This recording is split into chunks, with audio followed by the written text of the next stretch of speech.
Hi good evening everyone. అందరూ ఎలా ఉన్నారు? బాగున్నారా? Welcome to our channel. చూసారా, నా కొడుకు నిద్రపోతున్నాడు. ఇప్పుడు టైం ఎంత అయింది అనుకుంటున్నారు? 8:30. రేపు మార్నింగ్ 9కి స్కూల్ ఉంది. సో వాడిని ఈ టైంకి నేను నిద్ర పడుకోబెట్టేస్తాను. వాడు పడుకోను అంటాడు. అప్పుడు నేను వాడే చిట్కా ఏంటో ట్రిక్ మీకు చెప్పమంటారా? వెరీ స్పెషల్ ట్రిక్ ఇది. నిద్ర రావట్లేదు, నేను పడుకోను అని అంటాడు. సరే అయితే మానే, నాకు నిద్ర వస్తుంది, నేను పడుకుంటాను అని అంటాను. అప్పుడు నేను వెళ్ళి పడుకుంటే ఇంక వాడు నా వెనకాతలో వచ్చేసి పడుకుని పోతాడు. నేనేమో యాక్టింగ్ చేస్తాను పడుకున్నట్టు. ఇంక వాడు పడుకున్న తర్వాత నేను రిమైనింగ్ పనులన్నీ చేసుకుంటాను. ఇది ట్రిక్. మీకు నచ్చిందా?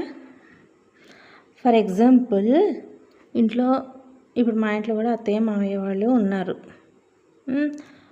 వాడికి అది లెక్క కాదు. ఒకవేళ మా ఆయన ఇంకా డ్యూటీ నుంచి రాలేదు ప్రస్తుతానికి, ఒకవేళ వచ్చారనుకోండి, అప్పుడు వాళ్ళ నాన్న ఉన్నారు కాబట్టి వీడు పడుకోను అంటాడు. అప్పుడు వాళ్ళ నాన్న ఏం చేస్తాడు? సేమ్ ఇదే ట్రిక్ చెప్తాను. ఏమంటే మీరు వెళ్ళి పడుకోండి ఫస్ట్, వాడు 5 మినిట్స్లో నిద్రపోతాడు, 5 to 10 మినిట్స్లోని అని అంటే మా ఆయన కూడా అంతే వచ్చి యాక్టింగ్ చేస్తారు. వాడు అలా నిద్రపోతాడు. టైర్డ్ అయిపోయి ఉంటాడు కదండి, పొద్దునుంచి ఆడుకొని ఆఫ్టర్నూన్స్ నిద్రపోడు వాడు. ఎప్పుడో స్టార్టింగ్లో చిన్నప్పుడు నిద్రపోయేవాడు, ఇప్పుడు అసలు ఆఫ్టర్నూన్ నిద్రపోవట్లేదు. శుభ్రంగా ఆడుకునేవాడు ఆడుకున్నట్టే ఉంటాడు. ఇంకా స్నానం చేయించి పడుకునే ముందు బ్రష్ చేయించేసి స్నానం చేయించేసి పడుకోబెట్టేస్తాను. హాయిగా నిద్రపోతాడు. ఇంకా వాడు నిద్రపోయిన తర్వాత ఇంకా మేము రిమైనింగ్ పనులన్నీ చేసుకొని అప్పుడు మేము పడుకుంటాం. ఇంకా ఇది ట్రిక్. మీకు అర్థమైంది అనుకుంటాను. అర్థం కాకపోతే నన్ను కామెంట్ సెక్షన్లో అడగండి, నేను చెప్తాను. చూసారా, కిచెన్ మొత్తం క్లీన్ చేసుకున్నాడు పడుకునే ముందు. ఎర్లీ మార్నింగ్ నేను లేచేసరికి కిచెన్ అంతా క్లీన్గా ఉండాలి నాకు. అందుకని నైట్ ఎంత టైం అయినా కానీ కంప్లీట్గా కిచెన్ రూమ్ అంతా క్లీన్ చేసుకునే పడుకుంటాను. ఎప్పుడో రేర్గా, అస్సలు ఓపిక లేదు, నా వల్ల కాదు అన్నప్పుడు నైట్ వదిలేస్తాను. అది చాలా రేర్గా జరుగుతుంది, ఎప్పుడో ఒకసారి. మ్యాక్సిమం నేను మొత్తం కిచెన్ రూమ్ అంతా క్లీన్ చేసుకునే పడుకుంటాను. నెక్స్ట్ చూసారా, నా బట్టలు ఎంత పోగుందో, ఇవన్నీ మడత పెట్టాలి. ఈరోజు ఎలాగైనా మడత పెట్టేయాలి. ఇంకా సిద్ధం యుద్ధానికి, అది లెక్క. ఇప్పుడు టాపిక్ ఒకటి మార్చి చెప్దామా? ఇది ఎలా మాట్లాడాలి ఏంటో కూడా అర్థం అవ్వట్లేదు. అసలు ఇలా తయారయ్యారేంటి? అసలు పిల్లలు చంపేస్తున్నారు. అబద్ధం తెలియని పిల్లలు ఏం చేశారు? అసలు వాళ్ళని చంపేస్తున్నారు. అసలు సైకోల్లాగా తయారయ్యారేంటి మీరందరూ?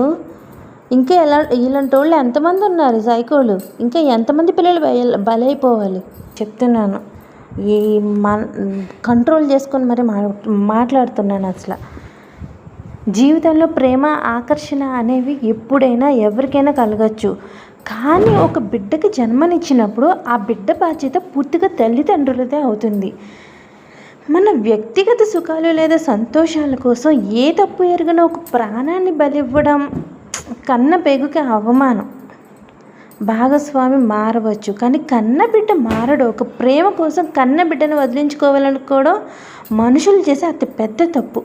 ఈరోజు ఏ వ్యామోహం లేదా ఆకర్షణ కోసమైతే బిడ్డను అడ్డుగా భావిస్తున్నారో ఆ ఆకర్షణ ఎంతో కాలం నిలవదు. క్షణికమైన సుఖం తీరిపోయాక లేదా ఆ వ్యక్తి దూరం పెట్టాక అసలు నిజం బోధపడుతుంది మీకు. అప్పుడు వెనక్కి తిరిగి చూసుకుంటే కన్నబిడ్డ ఉండడు, అటు నమ్ముకునే వ్యక్తి ఉండడు. జీవితాంతం కోలుకోలేని ఒంటరితనం, గుండె కోత మిగులుతాయి. మనం చేసే మంచి చెడులకి ఈ సమాజంలోనే అనుభవించాలి. ఒక ప్రాణాన్ని, అందులోని మనల్ని నమ్ముకొని బిడ్డకు కంటికి రెప్పలా కాపాడాల్సింది పోయి హాని తలపెడితే ఈ సమాజం మిమ్మల్ని ఎప్పటికీ క్షమించదు. ఎక్కడికి వెళ్ళినా నిందలు, అవమానాలు వెంటాడుతూనే ఉంటాయి. చట్టం నుంచి తప్పించుకున్నా అంతరాత్మ ఇచ్చే శిక్ష నుండి ఎవరు తప్పించుకోలేరు. ఈరోజు మిమ్మల్ని కన్నబిడ్డను కూడా వద్దనుకునేలా ప్రేరేపిస్తున్న వ్యక్తి రేపు మిమ్మల్ని కూడా ఏదో ఒక కారణంతో వదిలేయచ్చు. కన్న బిడ్డనే కాదనుకున్న వ్యక్తి రేపు నన్ను కూడా కాదనుకుంటాడో అనే భయం ఆ అవతలి వ్యక్తిలోనే మొదలవుతుంది. కాబట్టి నమ్మకం లేని బంధాల కోసం 100 ఏళ్ల జీవితాన్ని, కన్న ప్రేమను నాశనం చేసుకోవడం ముమ్మాటికి మూర్ఖత్వమే అవుతుంది. Please bye, good night. మారండి అయ్యా బాబు, మంచిగా ఉండండి ఇప్పటికైనా. పిల్లల్ని చంపేసుకుంటున్నారేంటయ్యా, వాళ్ళేం చేశారు? అలాంటప్పుడు కనద్దు. మాతృమూర్తిలాగానే ఉండండి అమ్మా, ప్లీజ్.